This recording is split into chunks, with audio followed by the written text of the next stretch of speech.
Des missiles iraniens ont frappé Tel Aviv, en Israël, ainsi que la ville portuaire de Haïfa, avant l'aube de lundi, tuant au moins 8 personnes et détruisant des maisons, ce qui a poussé le ministre israélien de la Défense à avertir que les habitants de Téhéran paieront le prix très bientôt. Les dernières victimes en Israël, rapportées par les services nationaux d'urgence israéliens, ont porté le nombre de morts à 23 depuis vendredi.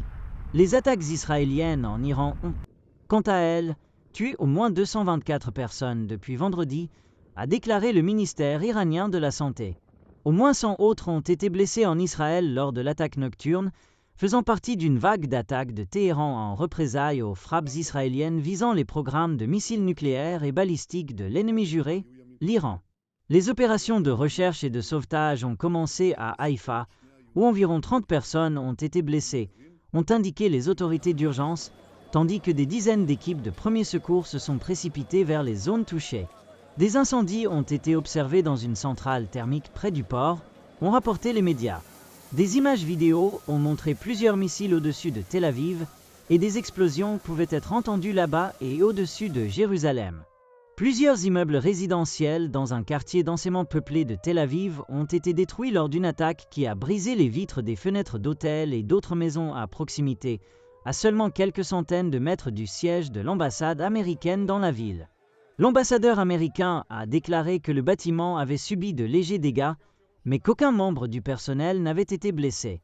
Le nombre de morts en Iran était déjà d'au moins 224, avec 90% des victimes rapportées étant des civils, a déclaré un porte-parole du ministère iranien de la Santé.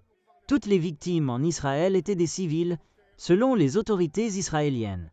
Le dictateur arrogant de Téhéran est devenu un tueur lâche qui cible le front civil en Israël pour empêcher les forces de défense du pays de poursuivre l'attaque qui détruit ses capacités, a déclaré le ministre israélien de la Défense, Israël Katz, dans une déclaration. Il a averti que ce seraient les habitants de Téhéran qui paieraient le prix et que cela arriverait rapidement. L'armée israélienne a déclaré, lundi matin, avoir de nouveau frappé les centres de commandement appartenant à la garde révolutionnaire et à l'armée iranienne.